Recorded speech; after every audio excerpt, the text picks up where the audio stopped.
aux politiques, après avoir parlé aux syndicats, après avoir parlé aux autres parties prenantes, que nous avons commencé à dégager des axes, d'accord, qui nous semblaient être fondamentaux. Là, déjà, ce qui était important, et je crois qu'on avait commencé par là, c'est quels sont les axes stratégiques, les 4 axes que vous allez retrouver, qui sont l'économie, le capital humain, l'inclusion et les territoires. Et de par, je dirais, le cheminement intellectuel, de découverte, on s'est rendu compte que, bien sûr, il fallait mettre tout cela dans un ensemble cohérent. Parce que c'est quoi le modèle? Le modèle, ce n'est pas une liste de choses à faire. Le modèle, c'est une approche, c'est une ambition, c'est un référentiel, c'est une méthode de travail, c'est des axes, et c'est aussi des outils de mise en place. Et tout cela, vraiment, a été construit au fur et à mesure. C'est-à-dire que le premier rapport, la première version du rapport qu'on a, ou là, c'est même pas une première version, mais les premiers documents qu'on avait partagés n'ont strictement rien à voir avec l'aboutissement du travail. Donc voilà un peu pour répondre clairement à cette question. Et donc, à la fin, ce qui a prévalu, c'est de dire, la Constitution actuelle laisse encore beaucoup d'espace, comme disait mon ami Saharbi, qui sont inexploités, inexplorés, et donc on a de quoi travailler. Et 2, se lancer dans un changement constitutionnel pouvait prendre quelques années pour le faire, parce que ce n'est pas simple de faire un changement constitutionnel. Or, il y a urgence. Les citoyens nous ont dit clairement qu'ils voulaient un nouveau modèle, des changements, et maintenant, pas après. Et donc c'est pour ça qu'on est arrivé à cette conclusion qu'il valait mieux rester dans le référentiel constitutionnel.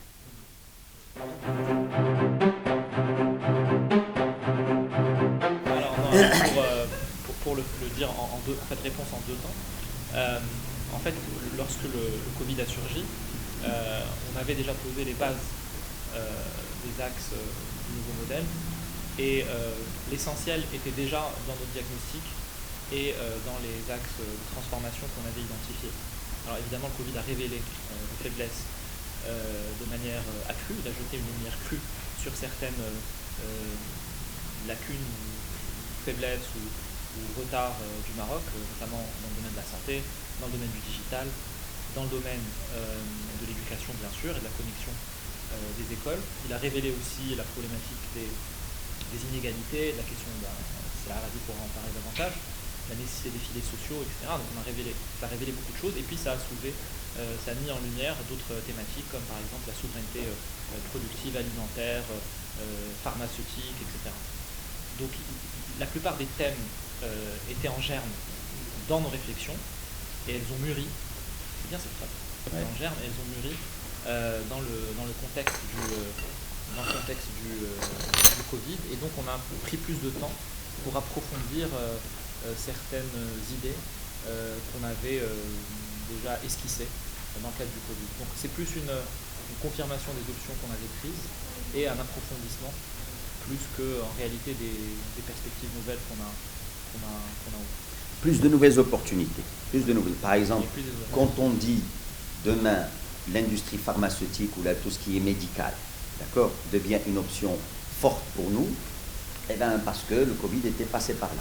Si on dit que le numérique, on était tous convaincus du numérique avant. Voilà, ça c'est l'approfondissement. Si on pense que le numérique demain devient plus essentiel encore parce que faut l'éducation à distance, etc., ben ça devient aussi un autre axe. Donc si on dit que le tourisme interne, on l'avait déjà, si vous voulez, j'allais dire on l'a déjà dit, c'est ce, mais bon, si le tourisme interne devient encore plus fortement, je dirais, devient un plus fort levier, plus stratégique, devient un plus fort levier de croissance du tourisme, eh ben, le Covid est passé par là, parce qu'à ce moment-là, quand vous fermez vos frontières, ben, vous avez de quoi faire. Donc voilà, donc il y a des choses qui ont été... Il y a aussi des opportunités extérieures, notamment la régionalisation des chaînes de valeur, le fait qu'il y a aujourd'hui une supply chain européenne qui va se mettre en place, et que le Maroc a une place à prendre. Et ça, tous ces phénomènes effectivement qui sont favorables au Maroc ont été accélérés par le Covid. Un élément complémentaire, c'est que la gestion du Covid a aussi initié une espèce de retissage du lien de confiance entre l'État et la population. En dents de scie d'ailleurs. Oui, voilà. En dents de scie, mais il y a eu tout de même globalement le sentiment que ça a été relativement bien géré, que la distribution, les transferts d'argent ont été plutôt bien gérés, que le confinement a été relativement bien géré et que la vaccination est bien gérée.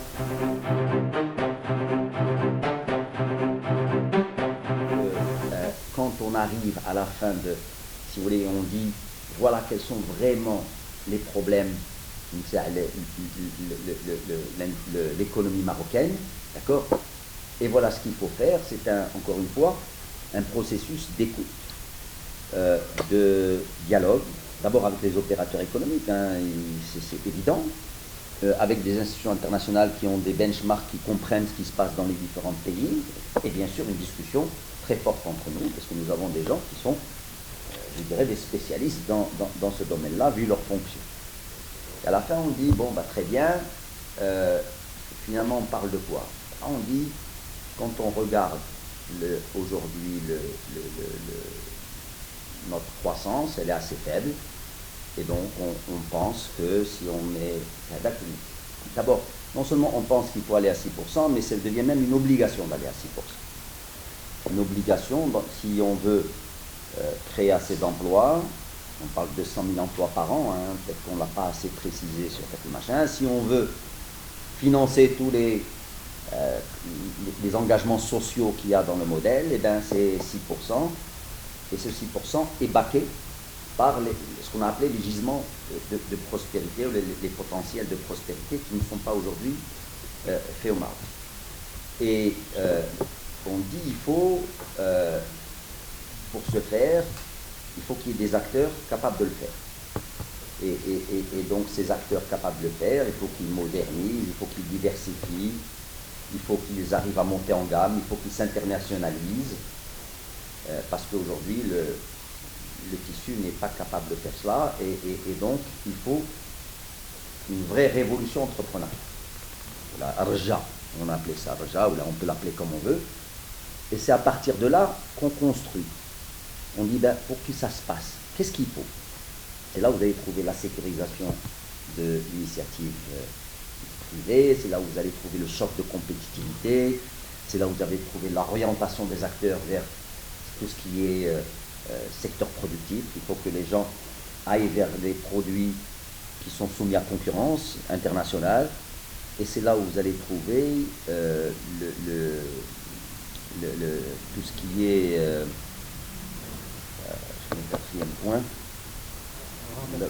la Gouta, l'orientation, c'est quoi le dire? Alors, il y a un quatrième point, l'économie sociale. Tout ce qui est cadre macro. Le cadre macro, donc la fiscalité et le cadre macro. Et une fois qu'on a vu tout cela, on se dit, ben, même avec ça, c'est difficile de créer les 200 000 emplois, et donc il faut avoir un autre levier à côté de l'économie marchande qu'on a appelé l'économie sociale. Voilà, en gros, si tu veux, quel a été le machin. Maintenant, on peut rentrer dans ce niveau, mes amis. Je crois, si j'ai bien compris votre position, vous êtes arrêté sur le concept ou la notion de Paris. Oui, c'est pour ça que j'ai écarté ça. Là, moi j'y reviens, parce qu'il faut la clarifier à mon avis. Il faut la clarifier, parce que souvent, on a discuté entre nous d'ailleurs, enfin, sur l'usage de cette notion, de ce concept, qu'est-ce qu'on veut dire par le concept de Paris. Parce que souvent, il peut renvoyer à un Paris, c'est un jeu. On n'est pas sûr d'eux, mais il faut tenter le coup, hein, si je peux m'exprimer. C'était pas dans cette perspective que nous avons réussi ce concept de Paris. Paris, c'est un objectif, c'est un enjeu important, et il fallait, dans les multiples enjeux que soulève le nouveau modèle de développement, en choisir peut-être 6, 7, 8, qui en constituent un peu le cœur, et qui constituent peut-être les défis, les enjeux les plus importants. D'où le pari sur le marché des capitaux, par exemple, pour le financement, d'où le pari sur l'énergie verte, avec tout le questionnement sur la politique énergétique et sur le renouvellement, etc. Donc ce n'est pas quelque chose qu'on va tenter. Non, c'est un objectif en tant que tel, c'est un enjeu qu'il fallait... Et quelles sont les mesures qu'il faudrait prendre pour viser véritablement la réalisation de ce pari? Voilà. Tu as bien fait. Et le pari est l'expression d'une notion qu'on a mis en avant au début, le rapport qui est le Maroc de l'audace. Donc c'est des grandes aspirations, des grandes projections, c'est un élan collectif vers un objectif qui exprime une audace. Et donc c'est un pari sur l'avenir, et ce sont des domaines où le Maroc veut se positionner comme pionnier leader régional, voire mondial. Pour entrer un peu dans le... Est-ce que vous permettez une question d'ordre général avant qu'on je veux savoir en fait, puisque ce travail a été effectué par des Marocains différents profils, pensez-vous que le diagnostic soit bien affecté les recommandations du l'intégrer? Parce que je me souviens qu'en 2017, il y avait eu un mémorandum de la Banque mondiale qui avait instauré aujourd'hui qu'on a fait. Vous n'avez qu'à voir Twitter, c'est très bien accepté. Non, alors, non, la réponse est clairement oui. C'est-à-dire, il vaut mieux que les gens s'approprient le modèle, et ils se l'approprient s'ils ont fait de la co-construction. D'ailleurs, c'est la même chose pour n'importe quelle politique. Si on va en étant le même principe à une politique publique, il vaut mieux qu'ils soient associés. Donc, nous, on a associé le monde. C'est-à-dire, on dit c'est pas un rapport de 35 personnes, c'est un rapport de 35 millions de personnes, parce qu'on a eu on est parti voir des gens représentatifs, des acteurs, des régions, des Marocains du monde, et donc c'est normal que ça soit plus accepté. Maintenant, le Maroc est fait de diversité, et vous allez avoir des gens qui vont toujours être contre, quelle que soit je dirais, la méthodologie que vous apportez. C'est pour ça qu'il était plus difficile à concevoir qu'un rapport de la Banque mondiale. Puisqu'un rapport de la Banque mondiale est produit par des experts, évidemment, qui parlent de leur qualité, etc., pour discuter de leur réalisation. Mais quand vous êtes dans une condition de 35 personnes, et dans une logique maroco-marocaine, c'est évidemment l'appropriation nationale, mais en même temps, vous ouvrez la diversité un peu plus, parce que les retards sont multiples. Et les trajectoires sont différentes.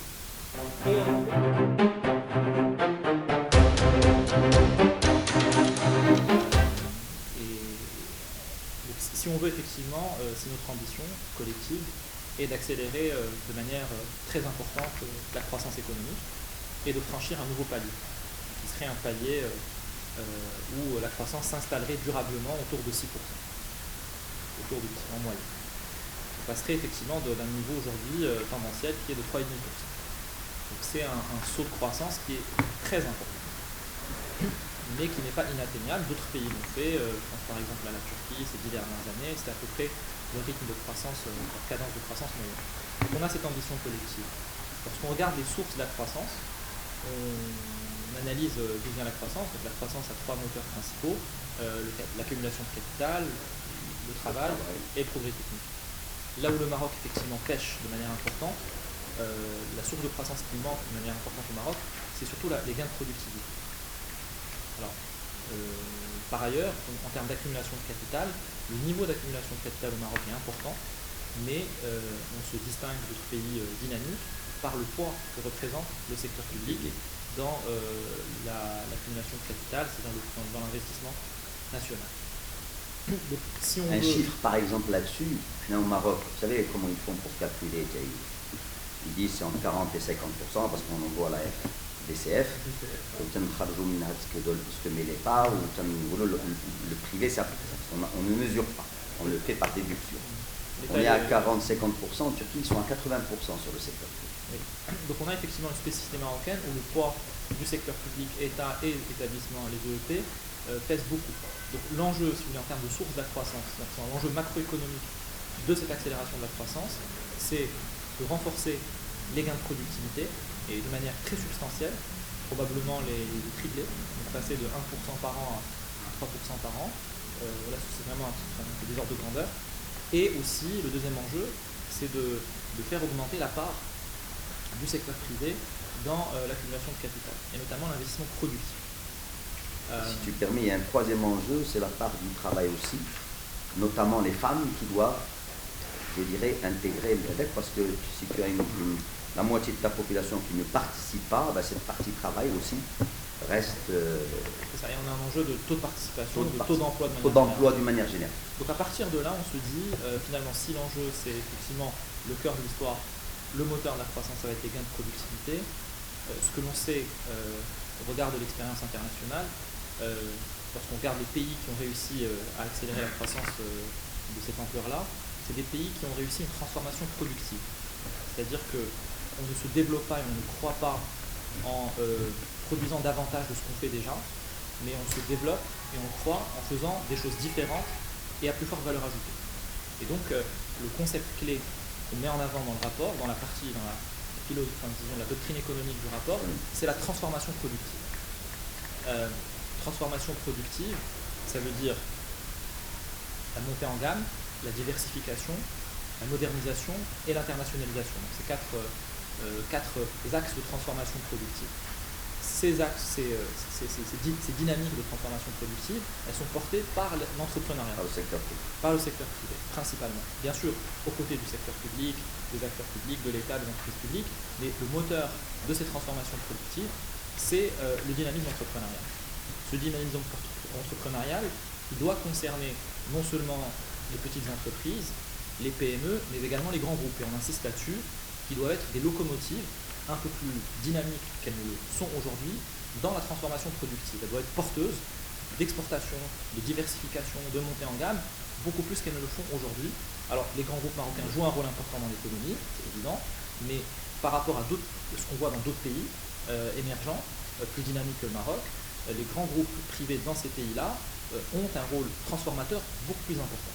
Donc ce qu'on appelle nous dynamisme entrepreneurial, ça ne concerne pas simplement les petites entreprises telles qu'on l'entend habituellement, mais c'est vraiment la prise d'initiative privée au sens large. Et ça, effectivement, on voit que le Maroc est en retard par rapport à ça. Et donc le travail de la commission analytique, c'était de se dire, effectivement, comment expliquer quels sont les facteurs, les déterminants, les freins à ce dynamisme entrepreneurial général.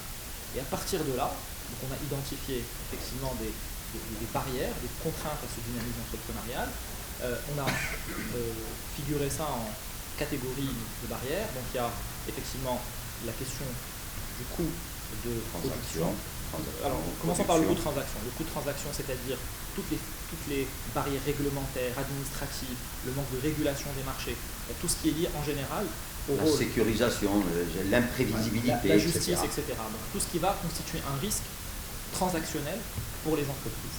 Deuxième source de frein, c'est les coûts de production, parce que les entrepreneurs ne vont pas dans certains secteurs parce que c'est pas rentable. Et c'est vrai que le Maroc a des coûts de production qui ne sont pas forcément favorables par rapport à d'autres pays et qui pèsent sur la compétitivité, notamment l'énergie, la logistique et le travail qualifié aussi, qui est rare, parce que c'est les coûts ajustés par la qualité des facteurs. Et enfin, il y a les coûts d'opportunité. Mais il y a les coûts d'opportunité qui sont la rente en fait. Et la découverte. Alors le coût d'opportunité, c'est le fait qu'il y ait des opportunités. Ah, tu es toujours dans le premier. Voilà, oui, des opportunités d'investissement rentable qui ne sont pas forcément productifs.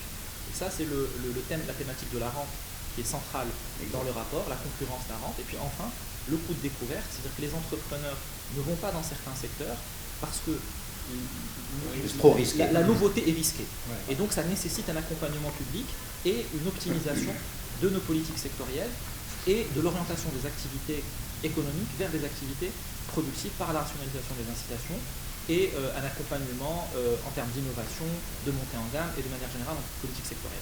Donc ça, c'est le framework général. Et à partir de là, c'est à partir de cette réflexion-là, de ce fil logique, qu'on a déduit les différentes propositions et les orientations stratégiques qui viennent dans le rapport. Quand je viens sur le point, les grands, je dirais le dynamisme entrepreneurial. Donc tu sais, je suis un serial entrepreneur, donc je connais bien un peu toutes les difficultés que tu vis au quotidien. C'est vraiment un parcours des combattants. Il faut vraiment vouloir le faire.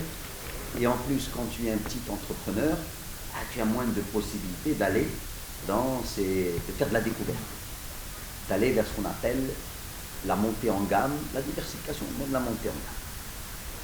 Et donc les gens qui peuvent le faire les acteurs qui peuvent le faire sont les grands groupes.